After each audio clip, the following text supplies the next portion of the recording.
இன்றைக்கு வாங்க நாங்கள் அந்த உட்பிரகாரத்தில் போய் இன்றைய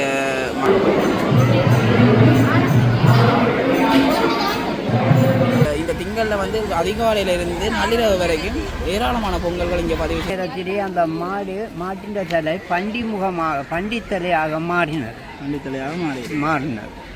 இன்றைக்கு வந்து இறுதி பங்குனி திங்கள் என்றபடியாக பெரும்பாலான வணக்கம். இன்றைக்கு நாங்கள் எங்கே போய் கொண்டிருக்கிறோம்னு பார்த்தீங்கன்னா, இன்றைக்கு வந்து பங்குனி கடைசி திங்கள், பங்குனி திங்கள் என்று சொல்கிறது. இன்றைக்கு வந்து நாங்கள் மட்டுவில் இருக்கிற பண்டித்தலட்சி அம்மன் கோயில் அடிக்க போய் கொண்டிருக்கிறோம். அங்கே வந்து இன்றைக்கு கடைசி திங்கள் என்றபடியாக ஏராளமான பக்த அடியார்கள் வந்து பொங்கல் நேர்த்தி கடன்களை செய்கிறதுக்கு இருக்கின்றனர். நானும் மோகனாசும் இன்றைக்கு அங்கே போய் கொண்டிருக்கிறோம். வாங்க போய் அங்கே என்ன மாதிரி பூசை வழிபாடுகள் மற்றும் பொங்கல்கள் அடியார்களை பற்றி தகவல்களை உங்களுக்கு தருவோம். தொடர்ந்து வீடியோவை பாருங்கள். மறக்காம லைக் பண்ணி ஷேர் பண்ணி சப்ஸ்கிரைப் பண்ணி விடுங்க. வீடியோ ஃபுல்லாக பாருங்கள், ஸ்கிப் பண்ணாங்க.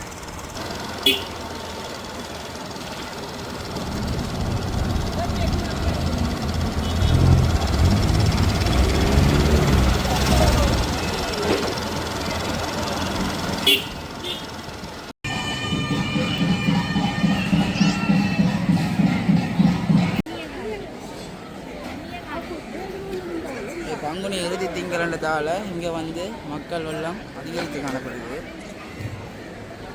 பார்த்தீங்கன்னா ஆலயத்தின் முன்பகுதியில் ஏராளமான அடியார்கள் அந்த நேர்த்திக்கரை நிறைவேற்றுறதுக்காக பொங்கல் மற்றும் மடையை பரவி கொண்டிருக்கின்றனர்.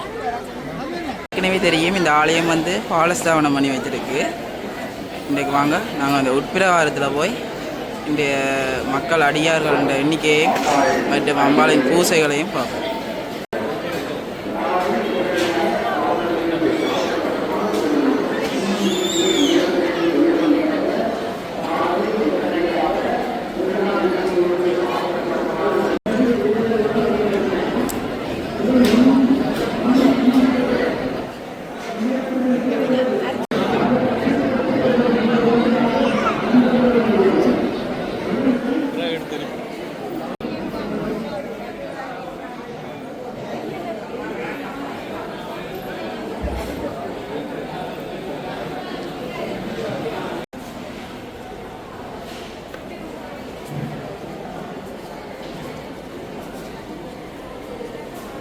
ஆலய உள்வீதி வந்து பார்த்திங்கன்னா புனஸ்தானம் செஞ்சு வச்சுருக்காங்க.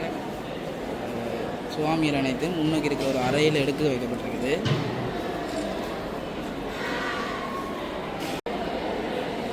இதை வந்து பார்த்திங்கன்னா பழைய காலத்தில் இருந்த ஆலய மணி ஒன்று ஆக்களால் கையை கட்டுற உயரத்தில் இருக்குது பாருங்கள். அதை வந்து அப்படியே இந்த பழமையை பாதுகாக்கணுன்றதுக்காக அந்த மணியை இன்னும் அங்கே இந்த இடத்துல வச்சிருக்கணும். பார்த்தீங்கன்னா மக்கள் அர்ச்சனை செய்வதற்கு ஏராளமான திரண்டு நிற்கின்றனர்.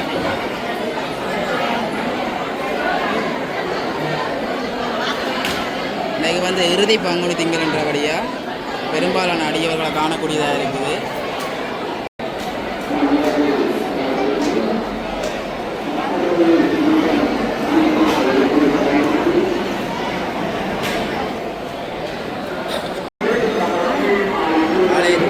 ஆண்களை மேலங்கை கலட்டுகளுக்கு விடி ஒழுங்குபடுத்துறதுக்காக ஆலய பரிவாரண சபையினர் வந்து இங்கே முன்னிலை.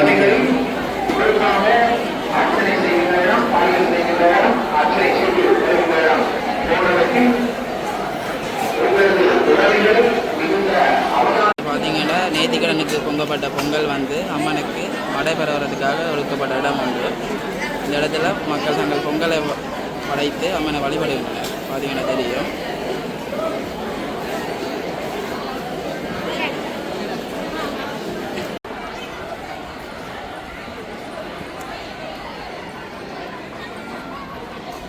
பார்த்தீங்கன்னா ஏராளமான அடியார்கள் இந்த முறை பொங்கலில் ஈடுபட்டுக்கிறார்கள்.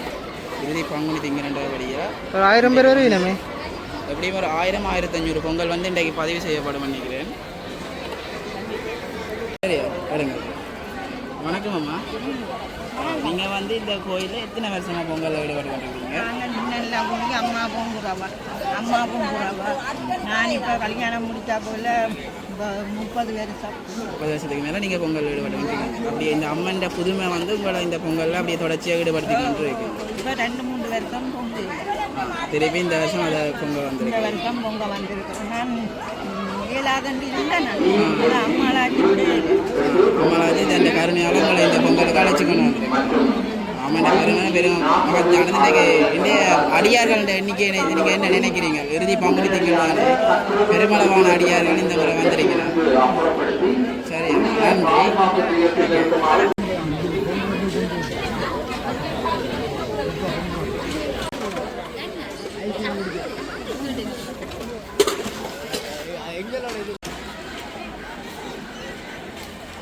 இங்கே வந்து பார்த்தீங்கன்னா பெரிய அளவிலான பொங்கல் பானைகளை வைத்து ஐயாயிரம் பொங்கி கொண்டிருக்குங்க.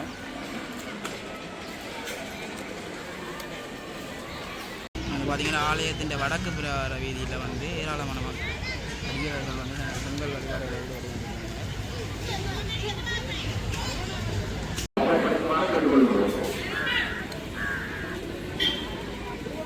வந்து ஆலயத்தின் பின் வீதிக்கு வந்திருக்கிறோம். இங்கேயும் வந்து ஏராளமான அடியார்கள் பொங்கல் வழிபாடுகளில் ஈடுபட்டு கொண்டிருக்கின்றனர். ஆலய சூழல் வந்து ஒரே புகைமயமாக காணப்படுகிறது. பொங்கல்கள் அதிகரிக்கிற காரணத்தினால் எவ்வாறு இந்த இடத்துல சமாளிக்கிறீங்க? கண் எரியுது, என்ன செய்யறது?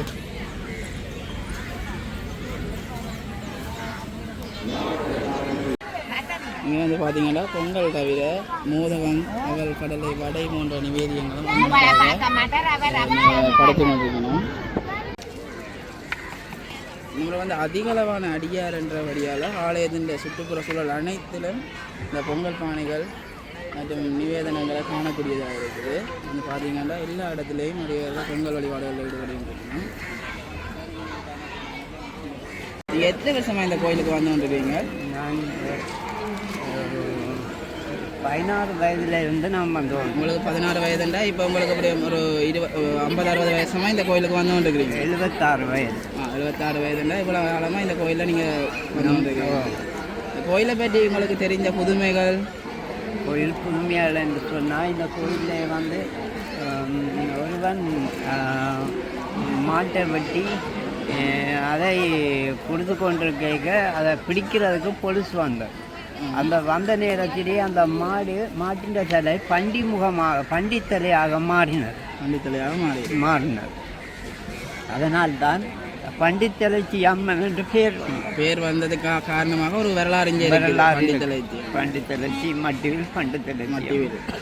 மற்றது இந்த கோயிலுக்குரிய வேறு சிறப்புகள் ஏதாவது உங்களுக்கு தெரியுமா ஐயா?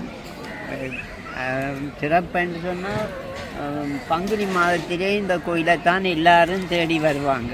வந்து தங்களால் என்ற பொங்கல்களை செய்துட்டு போவாங்க. மற்றும் காலங்களில் குறைவு. பங்குனி மாதம் தான் முக்கியமான. இந்த கோயிலின் திருவிழா, அந்த 10 நாள் திருவிழா 15 அப்படியே ஏதாவது அது வேறு மாதங்களில் நடைபெறுது? அது மார்கழி மாதம் திருவம்பாவைக்கு நடக்கிறது. திருவம்பாவையொட்டி இந்த திருவிழா நடைபெறுகிறது. நன்றி ஐயா, உங்களோட இந்த பேட்டியை தந்ததுக்கு. ஓகே, இந்த மீடியாவிலேருந்து வரேன். சரி, அவ்வளோ பிரச்சனையும் இல்லை. நீங்கள் எந்த ஸ்கூலில் இருந்து இந்த கோயிலுக்கு எத்தனை வருஷமா நீங்கள் டெய்லி இந்த கோயிலுக்கு ஒவ்வொரு வருஷம் இந்த கோயிலுக்கு வந்து உதவி செய்கிறீங்களா? நீங்கள் என்ன இயக்கத்தில் இருக்கிறீங்க? சாரணர் அப்படி ஏதாவது? இப்போ தான் நீங்கள் சொல்லுறீங்க இந்த கோயிலுக்கு வரது. நீங்கள் என்ன நினைக்கிறீங்க? இந்த கோயிலுக்கு வந்தது வந்து அடியார்களை பற்றி என்ன நினைக்கிறீங்க? ஏராளமான ஆக்கள் வந்துருக்கீங்க. சரி, உங்களை பாதுகாப்புக்கான சிறப்பாக செய்யணும் வேணா. சரி, தம்பி வந்து பக்கத்தில் இருக்க பாடசாலை, என்ன பாடசாலை என்ன பேர் சொன்னீங்க? அச்சுவேலியா? அச்சுவேலி சென்ட்ரல் காலேஜில் இருந்து இந்த கோயிலுக்காக பாதுகாப்பு கடமைகளுக்கு வந்திருக்கிறேன். இவன் மேலும் இந்த பாதுகாப்பு கடமையில் செஞ்சு கொண்டிருக்க ஆலய கோயில் திருவிழாக்கள் நடைபெற்று கொண்டிருக்கிறேங்க. வாங்க மற்ற வேலைகளை பார்ப்போம்.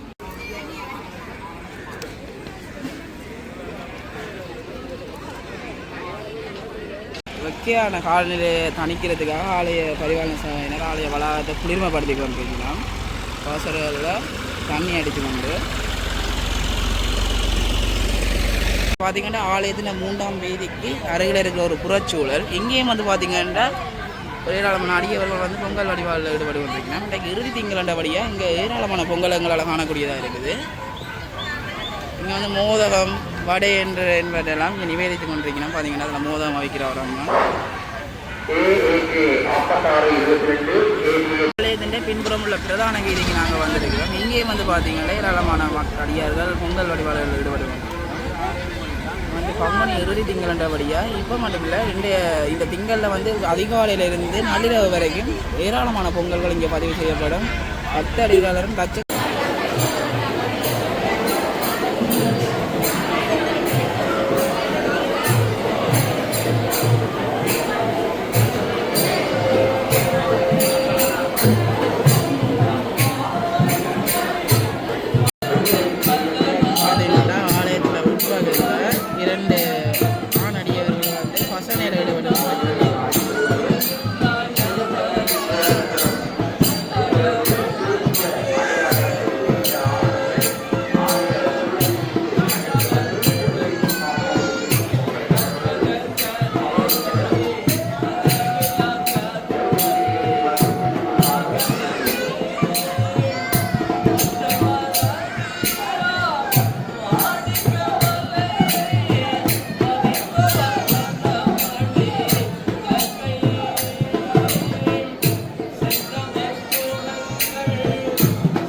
பார்த்தீங்கன்னா இந்த மடை பரவுற இடத்துல வந்து ஏராளமான பக்தடியார்களை காணக்கூடியதாக இருக்குது. மடை பரவர்கள் மற்றும் பரவிய மடைகளை வீடுகளுக்கு பெற்று செல்வர்கள் விளத்த முடியாத அளவுக்கு அடியார்கள் இங்கே காட்சியளிக்கின்றன.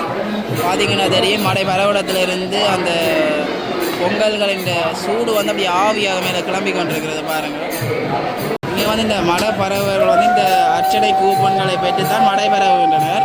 நாங்கள் அந்த ஐயாவுக்கு கேட்ட இடத்துல இன்று அதிகாலையிலிருந்து 2500 டிக்கெட்கள் விற்பனை ஆகியதாக கூறுகின்றார்.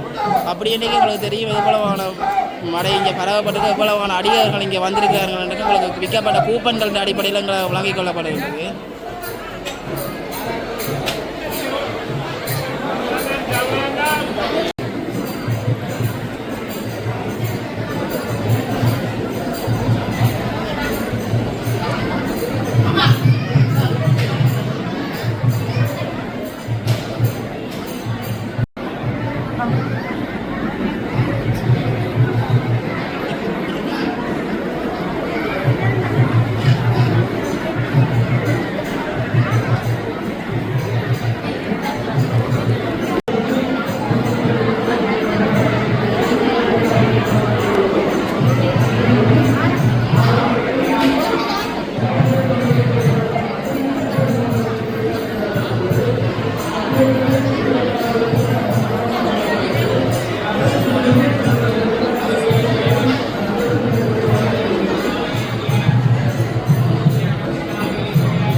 அம்மனுக்கு நேர்த்திக்கடன் நிறைவேற்றின அடியவர்கள்.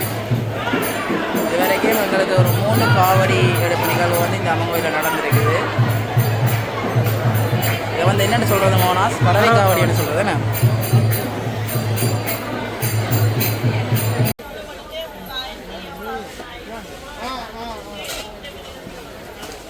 அதில் வந்து பார்த்தீங்கன்னா பாத்திரங்கள் மற்றும் சில்வர் பாத்திரங்கள் போன்ற இதை வந்து சேல் பண்ணி கொண்டிருக்கணும்.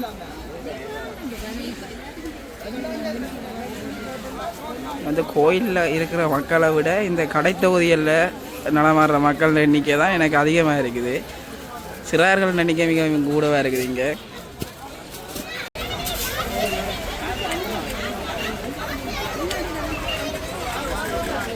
ஆலயம் வந்தாலே திருவிழாக்கள் இந்த கடைகளை கூடுதலாக காணக்கூடியதாக இருக்கும். சிறார்களுக்கு மிகவும் விருப்பமான இடம். இதே மாதிரி தான் நாங்கள் இந்த ஆலயத்தில் கடை தொகுதிக்கு வந்திருக்கிறோம். பாப்பம் பாருங்க என்ன மாதிரி இருக்குண்டு.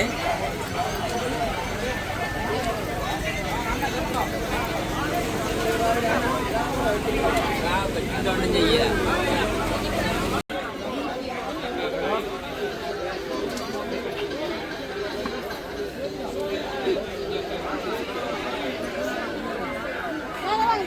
மக்கள் இந்த பாதுகாப்பு கருதி ஆலய உள்வீதியில் வந்து பார்த்தீங்கன்னா அதிகமான போலீஸார் குவிக்கப்பட்டிருக்கிறாங்க.